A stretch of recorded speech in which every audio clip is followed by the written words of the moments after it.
So as you bring your body here into this circle space, just imagine where that circle is being held this morning.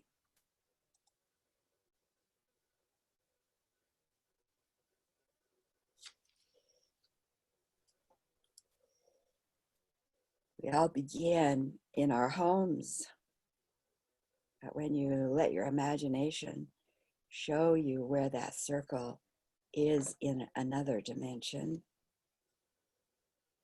there's a different energy there. It might be an expanding energy from what you already have created in your home, and it might have some additional energy blessings there. But in that place, there are all the time travelers that have been traveling with us are together. So we're in that space, beyond time and space, really, in the sacred ground, cocooned with the teams holding us with the guardian circle protocol. And we are coming together this morning in what we call this moment of time. Knowing that in this moment of time, when this physical bodysuit, especially in this female bodysuit, there is authority here to declare. And we come with that commitment to declare. So I invite all those teams in the unseen who are committed to this work, who are committed to our mission of clarity for the planet, who bring ideas the highest and best, way beyond what we could even imagine, to use this moment in time as a place to pivot into that which is our divine agendas chosen in the stars, all aspects of good. So this is the intent of the circle. This is where we sit, and we are here prepared to participate in that intention. And so it is. Okay, so we're going to put ourselves into the circle, and because Cinda has wheels under her, I'm going to have her start.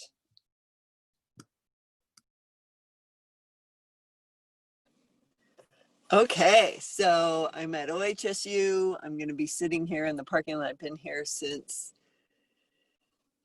7:45, and will probably be here till 11. And I drove all the way up to the top parking lot, so I have a view of the city, and the tram is traveling over me, and it's lovely. And so I've been sitting here reading and loving life. And then my calendar went off and went, Shiddea time travel. And I went, sweet, I get to occupy myself. Yay. Oh my gosh, you guys, I just so much incredibleness, just so much incredibleness. I just feel like there's a shift. I feel like it's raining. It's so, I can breathe. It's beautiful. There's movement. I've got the dog in my car with me. I thought I'd take her for a walk, but like you said, Carol, I'm laughing because it's like, okay, oh shoot, it's raining, so I can't go for a walk. And I'm like, oh my God, this is Oregon. If I can't walk in the rain, I'll never walk. What a silly statement. So, oh dear, did I lose you guys? Oh, there we are. Anyway, so I am, my battery's ready to crash. Anyway, so I am good and beautiful and lovely. Carol. Well, I won't repeat the weather conversation, but nice to see Celine and Sue who joined us. Yeah, I think that with this,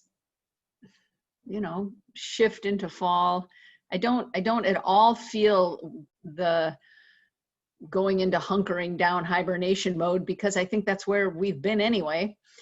So it has a different feel, and I feel like like I'm being called and I have the energy to step up into something, to step up maybe into something new in a different form. I've actually finally, after all these months of teaching the Gurdjieff movements online, I finally went public with them. And I put them on my Facebook page, and I'm getting, scarily enough, for any of those who know the Gurdjieff and Foundation people, I'm getting requests from people who have been in these very serious groups for many years. And I'm thinking, oh my God, they're not going to like the way that I do things, because it's non-traditional and it's very short, and I've modified it, and it's kind of an entry. I think of it as an entry level sort of thing, and I'm so worried about what these people are going to think. It's so funny. It's so funny to watch myself. Anyway, I am in the process of composing a little written piece that I will send out to a company. You know, this is not meant to be X, it's meant to be Y, without discounting the offering that I do have. But I sort of want to manage expectations, rather than have to go on the defensive when they say, this is wrong, this is wrong, this is wrong. So anyway, I'm watching myself in the space. It's exactly why I didn't open up publicly a long time ago. But I'm, you know, it's like, what can I do from where I am to put good into the world? And this is one way. I mean, of course, I can do it at work in my 9 to 5. I have to, and I have to make sure I'm holding that. And of course, I can do it with my in-house people. But yeah, I need to be out more public. So if anybody wants to ever join, and then you can say, this isn't the way you're supposed to do it, and I can take it. Anyway, I am complete, and I will tag Sue. Good morning. Oh my gosh, Carol, there's a group, a meditation group that's on Facebook in a separate place. And when I share on there, I just hit panic. I hit post and I hit panic. And it's a healing meditation group that I'm a part of and have been for months this year. And I still panic that they're going to say you're doing it wrong, and they never do. They'll like it, and there will be a few comments, and the comments are, thank you, that helps me. So I just spent 5 days at my son's house with 4 chickens, 2 cats, 3 kids, and everybody's home online for school. Except the 7-year-old, Monday, Tuesday, she goes to school, thank God. And I realized staying at home for a family of 5 with dad working in the living room, that is total chaos. Absolutely total chaos. So, and the kids have stopped listening. Stopped listening. So, I'm so glad to be home. I'm so glad to be online, and I keep thinking about how can I help more, whether it's in someone's family, if it's in myself, or if it's in the world. How can I be more of help? And what came in was, it's a spiritual solution. I can't fix anybody. And as a mom, I want to go in there, tell them to stop arguing, stop being disrespectful, and get it straight. You know, do it right. And I can't do that. It just comes up and goes, nope, there's a better way. So now I have to get all my books back out. I know, but I forget, and I have to keep it simple. I try to overcomplicate things. So today, I'm excited to go back into meditation and do what we do. Emma? That's beautiful. I'm assuming when you said kids, you mean people kids and not goat kids. Because the goats would go along with the chickens. I'm really giving myself a lot of space, a lot of time, and a lot of space, and a lot of grace. Just to, it's almost like the more space I'm making, the easier it is for something inside to, it's almost like, you know, when you like put like coins in one of those things and it separates it out into its own, you know, the quarters naturally go here and the dimes, and then I feel like that's happening. I had a really interesting insight yesterday and when I was in conversation with a friend about how intensely my sister worked on attempting to make me feel shame and guilt, and how even though I didn't buy into it, it still was like little darts all over me. And so just kind of wiping away the darts. And it was a glorious morning here. It might be a glorious afternoon, but the clouds look like they're coming in. Sadie and I went for a very long walk on a new trail. And I even, I let her off the leash for a couple of minutes. And man, she took off. She's running through the woods, into the river, through marshes. You know, she did so much in 5 minutes. But it's the first time I've let her run in a couple of weeks because she's just been so, you know, like I vibrate here and she vibrates up here. So just learning to work with Sadie's energy has been also another way of all of those little pieces finding their spot. She is, she's a really good teacher for me, and I'm really appreciating her. And let's see, Celine. Thanks, Emma. Hi, ladies. I'm in Los Angeles and right on cue with the, what is it, the fall equinox? Fall solstice? Yeah, equinox. Everything has opened, and it has been months of tight and overload, physical overload. Like, my house is full of animals and people and boxes and things. We've been expanding the bakery, and so building out the space and collecting all the stuff. And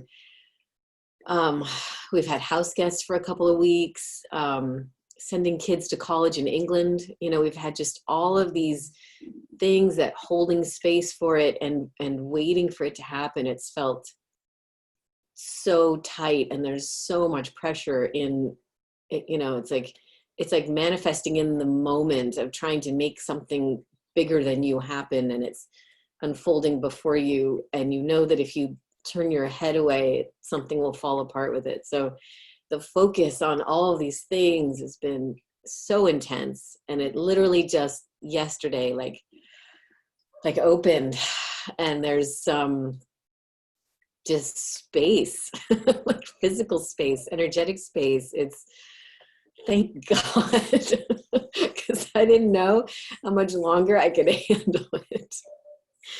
I was getting ready to just blame it on like a big planet that's like stuck in a house that's going to be there for like 10 more years or something. But I feel like it's actually burst open, and it feels great. It feels so good. I want to just like revel in it and not close it off and look to the next thing and get tight about that. You know, I really want to like live in the expansion a little bit and get comfortable with it and remember how it feels.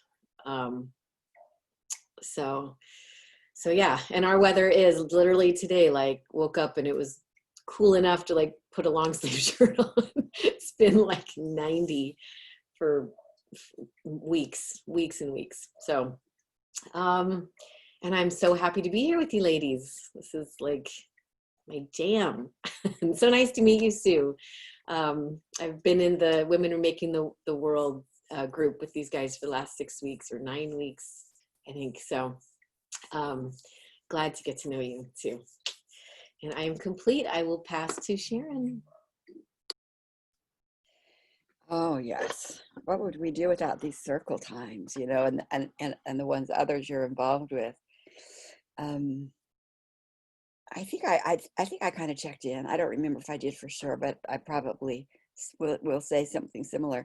It's been very for the last 2 weeks. It's been very, very intense here because of that the relationships that some of my children are in with narcissistic type people, and it really reminds me how that outsider energy can use what I call Trojan horses to, there's the face and you think that's the face, but when you look behind it, there's the puppeteer. And if I didn't know the puppeteer was there, I just don't know how I would get through it. And how I could, you know, stand upright to help them get through it as a mom. So I'm so grateful for all of the years that preceded where I am now. And last night, my daughter said, "Mother, I need you to say to her partner that she's not with anymore, but has a child with, that as a mother, you will not allow him to treat me this way." And I'm going like, hello? Do we say that to a narcissist and expect it to be good? I said, you know what? This is the problem. We're speaking here when really we need to speak to what's behind the here. And that's where we're going. and really deepening and anchoring our stand as a presence of authority to say not acceptable and be heard and acted upon, because this is never going to be the place. That's where you're going to get tar baby stuck. So it's given me a chance to, you know, deepen that for myself. And I think we've come out on the other side of, I think we're in good stead. With a child in the mix, it's not a complete done deal yet, but it's all about, in my mind, those of us, especially in female bodies.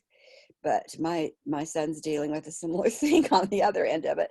But it's those of us who have such a commitment to bring good to the world and to bring good to our life, or have a stand for my child, for example, that we really sharpen our clarity and as to where it is our voice must go. So I don't know who said it, but you know, it was so true. Spirit energy is the answer, and that's where we really got to stay connected to making the changes, and it begins with us and then radiates out. So that's kind of where I'm at, and feels a lot better this morning than it did, you know, during the last couple of weeks. So I think we turned a bend.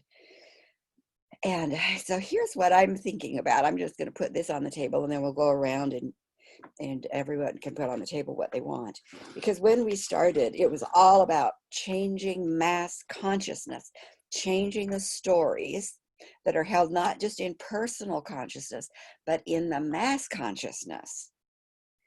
How can we majorly change the stories in the masses in order to bring awareness and freedom and a different resonance so that the world can change?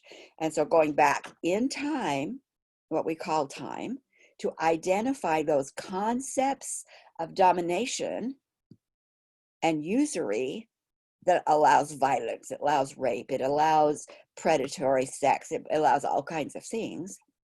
Going back, and here it's going to be inserted, we see it and we say not in our world, and we prevent it from even being inserted.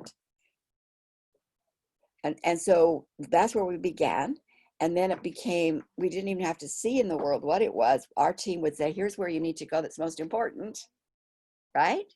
And what I'm feeling today is, I don't think it's in the time travelers, but it's maybe in the guardian circle. I don't know, maybe the crystal, because we get a little bit different information from all those circles that all fit together. And this was Cinda's, where she's up there and she's seeing the problems and she's saying, what do we do? And there's Grace shows up, and there's behind Grace isn't the darkness of the puppeteer, which is what I'm finding with the narcissist, but behind Grace are like unlimited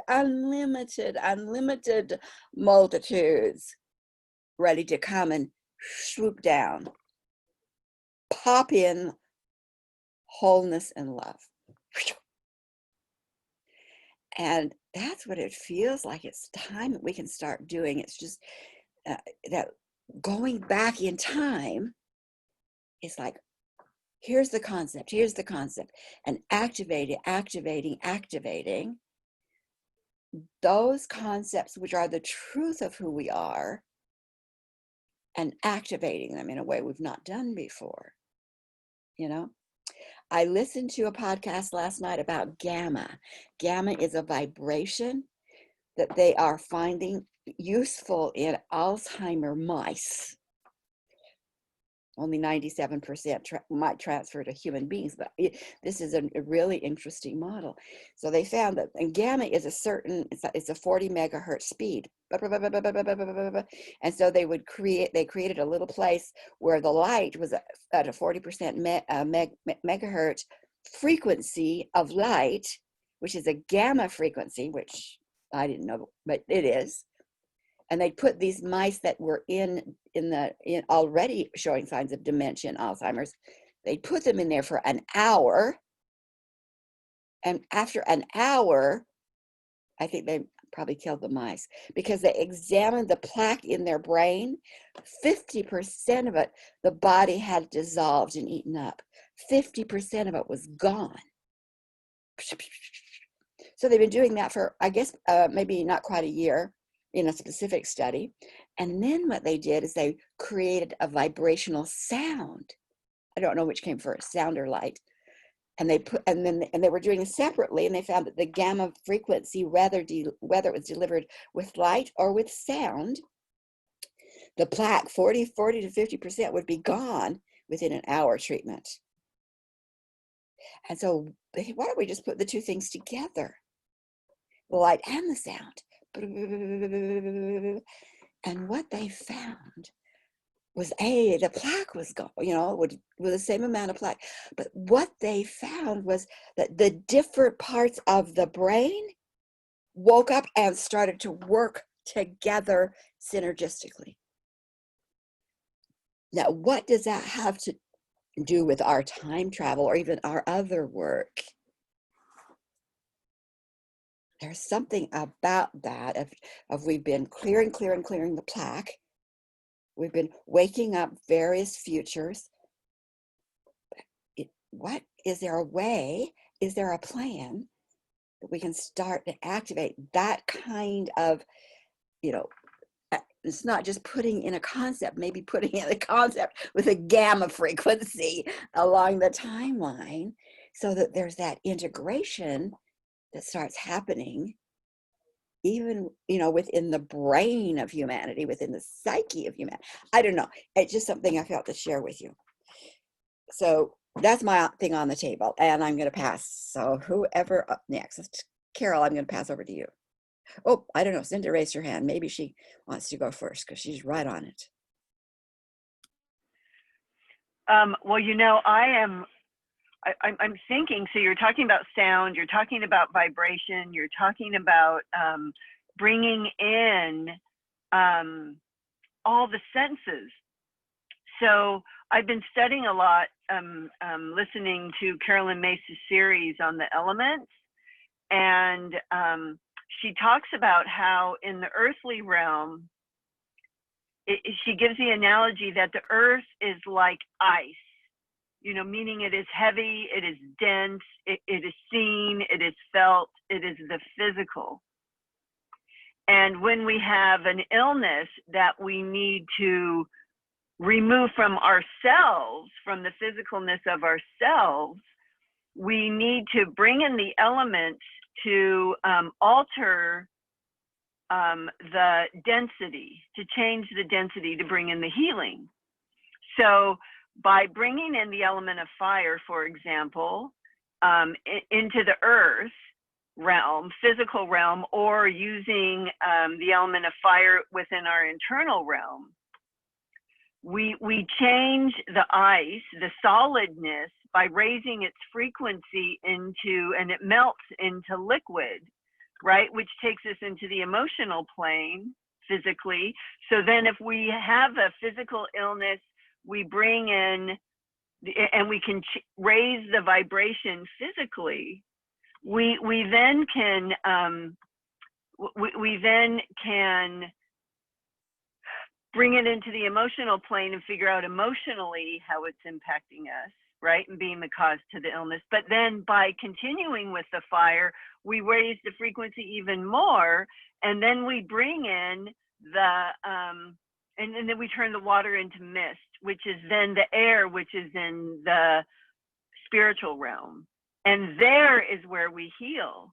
So I think what I'm hearing a lot of what you're saying with that mouse experiment is by raising the frequency, by actually bringing it into the physical, it shatters and changes the density of the plaque, right? So if we take this on a cosmic level, and we have the density and the low frequency of the outsider influence, and then we raise the frequency, whether, by bringing in some of the elements, by trying to shift the density into what might be the equivalent of liquid, of fluid, of the ability to feel it with our senses, to then raise the frequency even more, where then it is nothing but mist and we turn a fan on and we blow it away.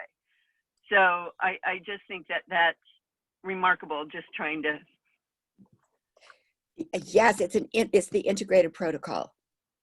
It's the same model we use for women remaking the world. Yeah. And just to be clear, if the parasitics are not removed, then that whole process does not happen, because they lock us in. So the parasitic out of the way has absolutely been critical. And now the fact that these, I mean, it's like for me, it's like the crack is open that says to me, enough of those parasitics are gone that we can use those laws, which is that integrated protocol, and have it work without them crushing it always. So it's really hopeful. Thank you, Cinda. Yeah. Carol? So more brainstorming on this. I feel kind of like you, Emma, like the pieces are sorting themselves. The years that I've been working with sound, and particularly with Reiki energy, and there's two things that come to mind. One, that it feels very much the right time to let these energies work. And then the other piece that comes is it's a little dangerous to say, okay, because I've been working with those elements using sound and energy, the fire and the water, and it's really specific, and it's a little bit beyond our mortal understanding, honestly, of kind of how it works. And so when we're doing something like Reiki, we say, I don't understand exactly how this works. Please assist. We call in our guides and we say, you know better. I'm feeling the unbalance. You fix it. Rather than me saying, I want to use this tuning fork that has a 1/3 interval of the fire energy, and then I'm going to lower the earth energy, and then I'm going to know exactly what it, I mean, seriously, this is where we get to when we're trying to develop a technical protocol. And so I think what I'm really feeling is grace, and those multitudes behind her, they know what to do. They are the scientists of those frequencies. We are the ones who have to say, okay, we're feeling that there's enough space cleared out for this to work. and we're seeing that this is where this work needs to be done. It's still our job to identify, to see it, and then to say, okay, now you come in and use these. Personally, I just don't think that we're qualified yet as human beings. We don't understand these energetics as well. It seems like we're scientists in particular, and even energy workers. They work with very gross tools. It's like, so we'll stick the mice in a echo chamber for an hour. Bam! It's like hitting it with a hammer, you know. And we have access to the guides and the angels and grace that can do this perfectly. Yeah. Anyway, I'll shut up. Celine. Thanks, Carol. That's so good. As Sharon is talking and Cinda is talking, I can feel myself totally getting caught in the 40 megahertz. How do I get my hands on that? And what does that feel like? And what's that look like? And what's that sound like? And I'm all caught in the, I don't know how to do it. And, you know, the particulars of my head, and not like trusting. And literally I was like, oh, I don't know how to do this. I'm just going to watch them, you know, let them do it. But then Carol, you were like, yeah, we don't know. We're not supposed to know. They know. We are supposed to trust and like open the vortex of all knowing, you know. There's this cool thing I kind of tapped into about probably like 8 years ago, where I realized through meditation and Maharishi's teachings of the collective consciousness that if we are all connected, you know, by spirit, by science, you know, we are all connected by molecules, by the air we breathe, right? Then if one person knows, we must all know, right? And so if somebody knows the answer to a mystery out there, I must know it too. I just need to like open this chakra up and like allow it in. So I started asking to just tell me the answer to this, tell me the answer to that. You know, and then getting quiet enough to listen and waiting for something, and not explain it away, you know, but actually like be open to the celestial voices that are answering. And in my physical body, I forget that all the time, that when I don't know, I do actually, I just am getting in the way of the listening. So, yeah, good stuff there. Nothing more to add. I am a student. I am a grasshopper. I am complete. Sue, did you want to go next? You had your hand up a bit. Thank you.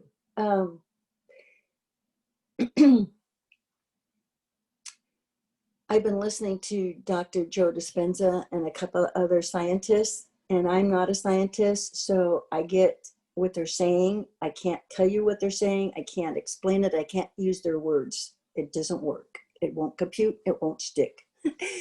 But what I do get from listening to them is that what I understand, there are a set of universal laws that hold everything together. Beat my heart, breathe for me, heal my bruises, and heal broken bones, even crushed bones. And that life force that heals those bones is the life force I like to focus on. So in some meditations I've done, we pretended we were lighthouses, and we just beamed it out. We beamed out. Everything is a frequency, like we were talking about. And if I can, and I have to use music, I can't get there on my own. I use music, I plug it in because the sound is so amazing, and it immediately takes me out of my body and into a higher frequency that I call love and above. And when I I can set an intention for love and above, but what I'm doing now is setting an intention of gratitude and joy. and beaming it out. And I feel like so far that's the best thing I can do. Or if I'm in my family's home and they're all being 5 separate individuals expressing themselves and dad's sitting in the middle of it working from home, then I am set an intention to just radiate calm. Just radiate calm from the depth of my heart. And I did a meditation where the depth of my heart took me into a cosmic heart. And that was just blew me away. I don't have any answers anymore. I have none. But I'm finding there are some intentions in a meditative state that's working for me in different ways. And that I'm finding fascinating. So then I feel like I'm doing something that the scientists are talking about, but I have to put it into my words. I can't put it into their words. Can't even tell you. I just have to do it. I'm a human being in a human body, and my ego grounds me here, grounds me here.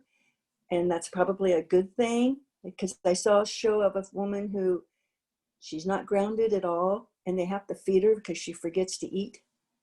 They have to tell her where to be and take her because she's not connected at earth at all. I don't want that. I want the balance. So I like what we're doing. Oh, and Emma, are you next? Mostly just affirming what everyone has said. I guess, I mean, I've been doing different kinds of healing work for 40 years. I got into it really young and have so many techniques and tools at my disposal, but I always felt like, first of all, like most of the people who used a particular tool were like true believers. And this is the answer, and this is the only answer, and it can solve everything. And as soon as I see someone says, you know, and this will solve all your problems, I'm like, okay, back away slowly. And then when I started to learn more about Sharon's tag work, I kind of felt like one of the things that I found for myself was like, it's a little arrogant for me to think that I know how to heal. And that if there are beings who are here to walk with us, you know, in a metaphorical way, and that we're the like tuning fork, and we're like, ooh, we feel this frequency is off, and then we say, look, do your work, and they're like, dude, thanks, we're here to do our work, and you are helping us to do why we're here. And it's not necessarily for me, and I'm only speaking for myself. I imagine that there are people who are amazing tuning forks who really can hone in on certain things, but I'm not that person. I'm the person who senses that something's off, and I'm the person who says, if there's stuff that I can do, let me know. Otherwise, you guys go ahead and do your work. And that for me felt like there was a lot of integrity involved in that. And so kind of going back to the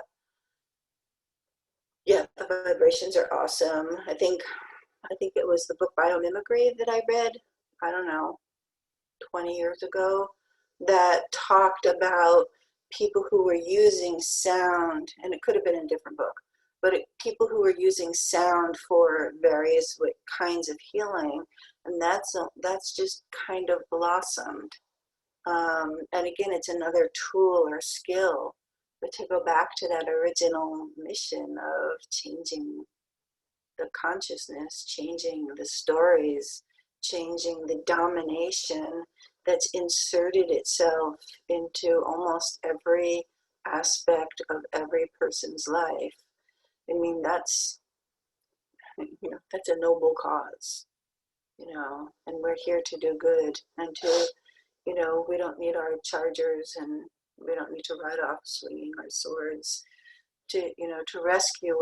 You know, for me, it's like, this is a noble tool to use and to set things in motion that I, as a human being, don't 100% understand. But I do trust, you know, kind of like a lot of people are like, well, Reiki, that's, you know, bullshit. And, you know, how can you prove it? And I'm like, well, I've had the experience of Reiki healing my daughter in a particular circumstance when she was having a really serious asthma flare up. And there was nothing Western medication could do. And I initiated a Reiki. You remember phone trees? I initiated a Reiki phone tree, and within 15 minutes, she stopped coughing, which that's, for me, that's proof that it is something that is real and I can't explain it and I can't control it. And I think that's part of it is a lot of times we think that we can control these tools instead of becoming one with the tool. So those are my meandering thoughts this morning. Thank you.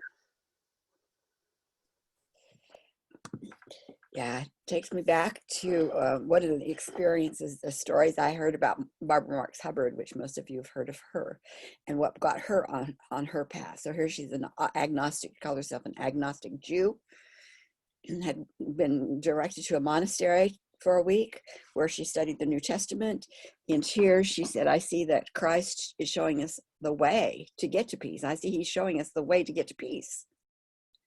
And she hears the voice say, yes, there's the path. And it's your job to share the path. And she says, but I don't know how. I don't know how. And she breaks down in tears.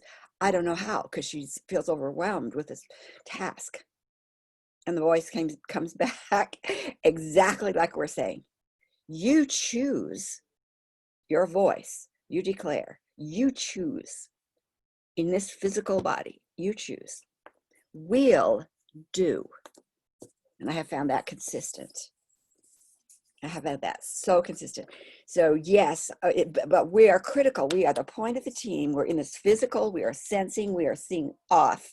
We don't even have to figure out how much is off, where it's off. But we do have that choose. You choose. What are we going to choose? And there are myriads, unlimited beings available, teams available, because they've got the plan. They know exactly what to do.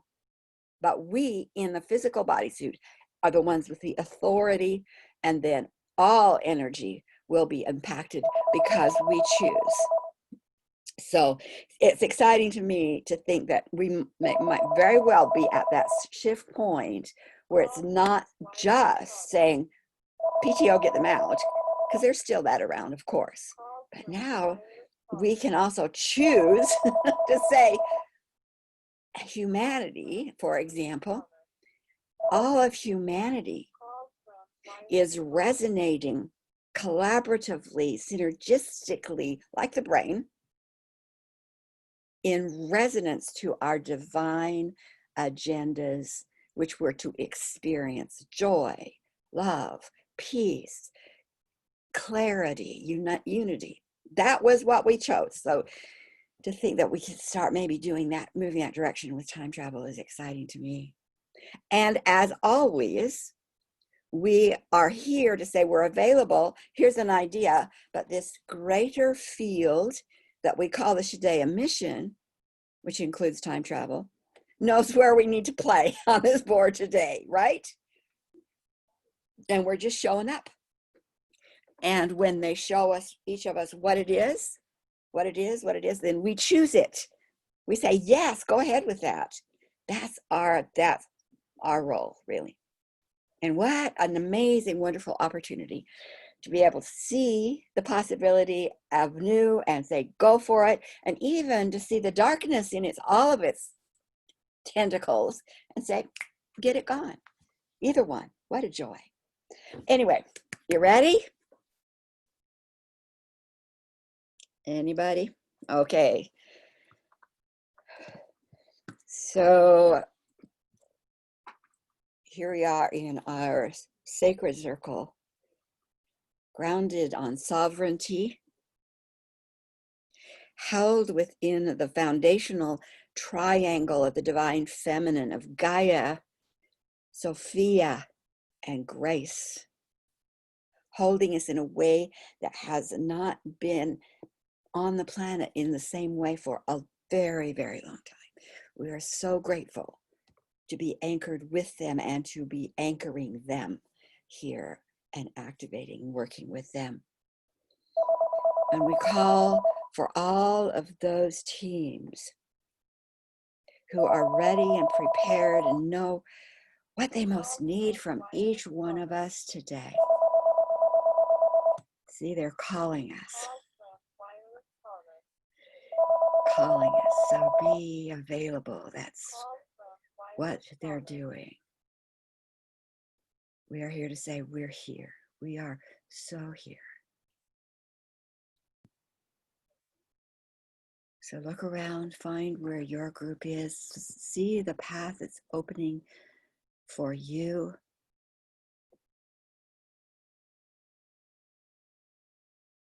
Be in that relationship as you travel wherever it is they need you to be, to choose for the good of all humanity. When you've completed, we'll meet back here in our physical circle. But until then, totally, totally be with those who love and know. I'll see you there. Was kind of inborn. It was early on. We knew how to do that, but we intentionally didn't do that because it was important for the outsiders to keep the women barefoot and pregnant and away from leadership and away from community. And it also led to all the ills of our nuclear families, which have pretty much destroyed our society. So went back to that insertion point. Sorry, I got all political in my vision. Anyway, went back to the insertion point and poured, not just it removed that idea, but poured good, called on grace and all those multitudes. I had no idea what it would look like. I wrote, not just reversing the burden of responsibility of the woman to the man. I don't know what that might look like, but it wouldn't be what RBG and others have had to be clawing their way up from. Okay, we would never have landed there. And we wouldn't be stuck with where we are now. So again, I don't know what it's going to look like. I don't know what the model looks like, but pouring good into that moment instead of just extracting. Because when you remove something, there's a vacuum. So removing and pouring good into that moment.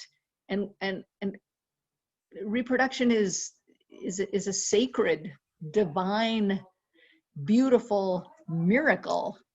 And what would happen if we really understood that and had from the very beginning? What would our societies look like now? No idea. But we will know because we poured good right back in there, right at the important moment when it was shifting. So I am complete, and I call on Cinda. Okay, so I was really influenced by the pre-conversation that we had. And can you guys hear me okay in my car? Thumbs up if you can hear. Okay.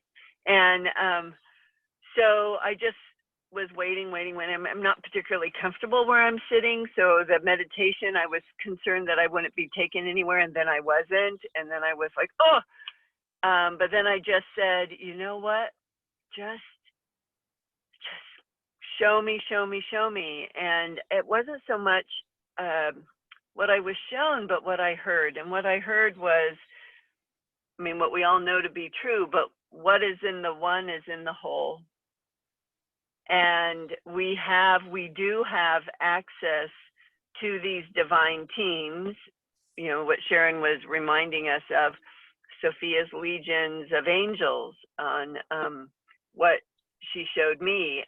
Mother Mary is showing us these column of saints that we can tap into, the Gaia and her elements. And, you know, I'm sure Sophia might have access to this broad mythology and the ascended masters and, you know, and then Jesus and what, maybe his disciples, I don't know. But we have access to all of them. And the reason why we have access to all of them is because we are them. And that we can because we are. We are them, they are us. It's how we know their lineage. It's how we are connected. We are part of that divine lineage from these divine families. And so, yes, we can seek it outside of us, but we are also us. And so bringing in that concept of Sue's lighthouse is when we need to pray or when we need to ask, we can go to this place where we can actually pray to ourselves. And that doesn't mean I'm praying to Cinda, because that's not it at all. But when I go to pray, when I go to ask, when I go to be shown, when I go to take care of, when I go to heal, when I go to seek, to send, to do, I just need to become that which I am asking and to be one with it, because what is in the one is in the whole, and to become one with it. And when I do that, we are doing that expansion work that Sue was doing with her family. We become that energy that we're seeking. We are that energy. It is beyond us, it is outside of us, and it is altering all that is. Yeah. So I just became this freaking lighthouse. So I'm wondering if people are looking at me, if they're seeing my car just glowing, because it's just pretty special. So with that, I'll call on Sue.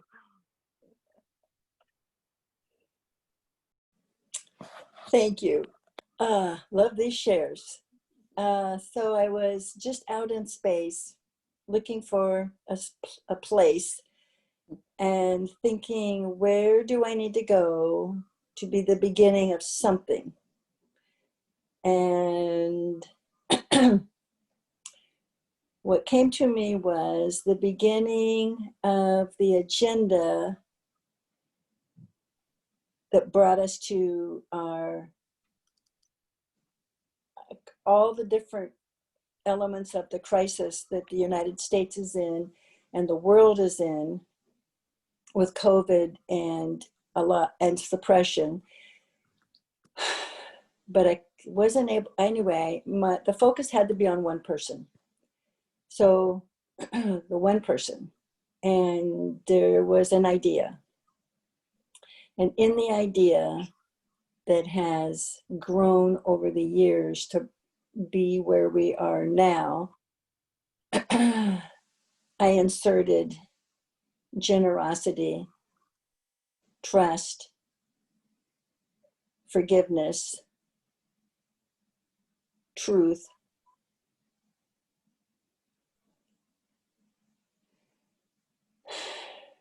and I think the one person is the top tip of the iceberg. And I just held the qualities. and what I was, I keep hearing that being in the human body is what all the spirits on the other side need us to hold space, because we are the vehicles for transformation. alchemy happens through us and its energy. So holding a space, kind of like a living channel, maybe a living lighthouse, and then we beam out what we transform. Anyway, that I wasn't able to do any more than that. And holding the qualities, because every quality has an energy and a frequency. And all of those words represent a whole state of being, a whole consciousness, and a whole frequency. So it seemed like a little thing at the moment, inserting these into a person's personality or into a person's consciousness, but it actually is a whole lot bigger than that. So I just let it go and see what happens. Celine.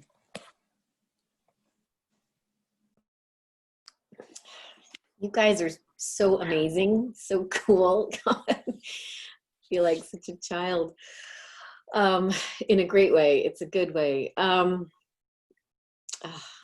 I love listening to you guys. So I have yet to experience any people in this experience I'm having. I'm more just like rushing through places and times. And I was brought right to Emma's forest where she let her dog off the leash, and I almost like felt like the dog, and I was running through the woods, and I came to an ocean off of a cliff. So it, you know, I definitely felt like this was long ago when there were a lot less people, and it was definitely like Europe, England, like the northern coasts up there. And I felt like I was at a time before things got ruined, before the oceans were damaged, before people had a chance to like mess it up, you know. And so I took that as a cue to just envision, like, this is what I want now. This is the healing of the ocean, the healing of our planet, the smallness of humanity, that I want to bring that to now. So I, you know, just encapsulated what it felt like to be there. And then I shifted to different oceans around the world. I could feel I was looking to the north and looking to the east and looking to the south. So I just hung in with that, like,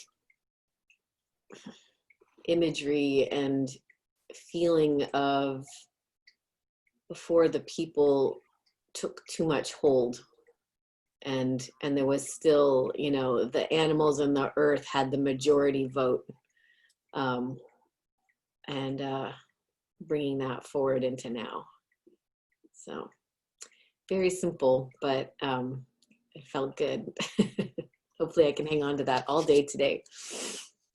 I am complete.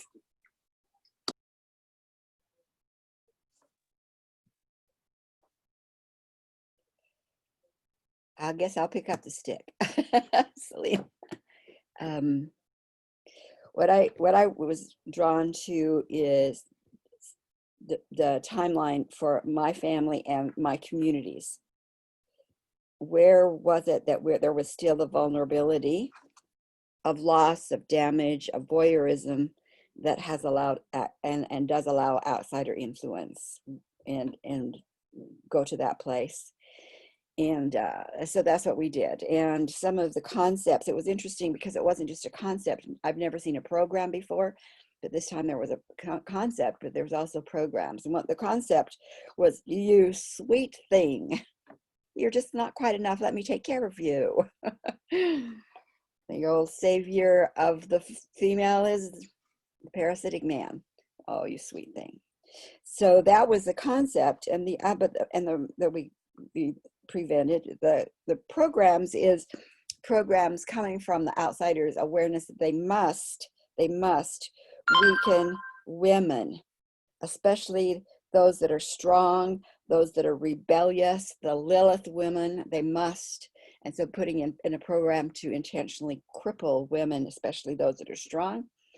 And another program was a program with the men to substitute their guidance system of heart as their strength and as that which guides them, to connect it to their gonads, where they could be controlled through the gonads by the outsiders, but left the men without their natural power center of heart. So those are the ones that we prevented from being inserted and pulled back any tentacles from that.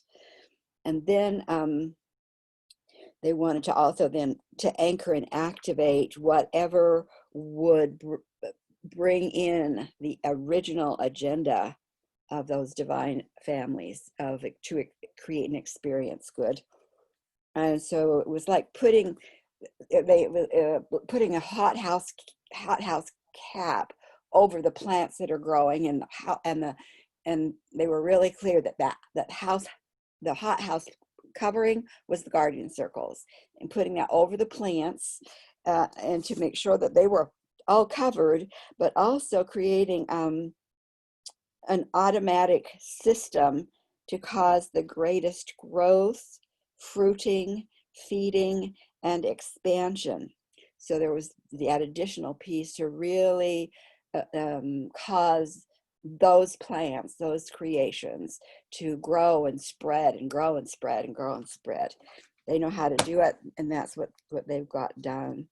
And so that's what we put in place and anchored and activated, both the removal and the insertion. And then just a reminder for all of us that the lie we've been living under is that humanity is the cancer, that we people have done the destruction on the planet. We have not. The destroyers, the cancer of the planet is the outsiders, and their influence using bodies as puppets, but it's the puppeteers behind that's the cancer. Now, if they were gone, the planet would not have been destroyed and will not be destroyed. So that was my journey. And Emma, could I have you kind of give a short recap of yours, because I forgot to turn the recording back on to capture your piece. Is that okay if everyone we just rehear Emma? Yeah. I just want to just quickly say one thing. One of the most interesting things I learned is the fact that, like in the ocean, the water itself doesn't move that much. There's energy moving through the water. And that was like, oh, this is energies that are moving through us, but are not us. So I just felt moved to share that. Okay, so I am invited to step onto a pathway of light, and I follow it. The pathway is a conscious being just as I am, maybe more. At the end of the pathway, I am standing in a grassy meadow. I look up and I see the life of the forest going on around me with an extra glow, consciousness, fields of intelligence. I am invited to follow one of the trails from the meadow to the village, and I see the people living in an environment that has no parasitic energies at all. I can sense that if I were to talk about our lives and the world situation, it would be outside their ability to comprehend. My story would slide away and off their fields of intelligence. There would be no entry point. I am understanding the need to be aware of and to restore the integrity of our individual and collective fields of intelligence so that the parasitic agendas cannot find anywhere to take hold. What is natural to these villages and to their community is natural to us, but has been warped, twisted, and frayed. We can heal this brokenness, not in a heroic manner, but in a slow, simple, organic manner. No pushing, no shoving, allowing it to slowly blossom and emerge as whole. All is done in our imagination, our ability to visualize this for ourselves and for others. Yes, clear out the parasitics. Yes, heal the damage. Yes, Release that which does not and have never truly served us, although it may have temporarily helped us to survive. To call in the powers of the universe must be a sacred action done in a sacred manner, whether serious or joyful. It is a holy thing we do, and we make all earth holy again.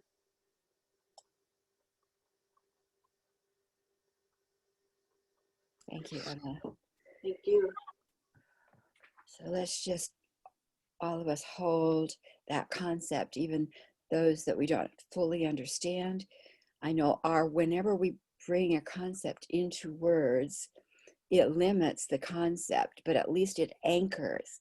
So when we can say we choose this and greater, that's where we let go and let God. And as we have said in many circles, we're taking back that concept of God and defining it for ourselves as grace of the divine.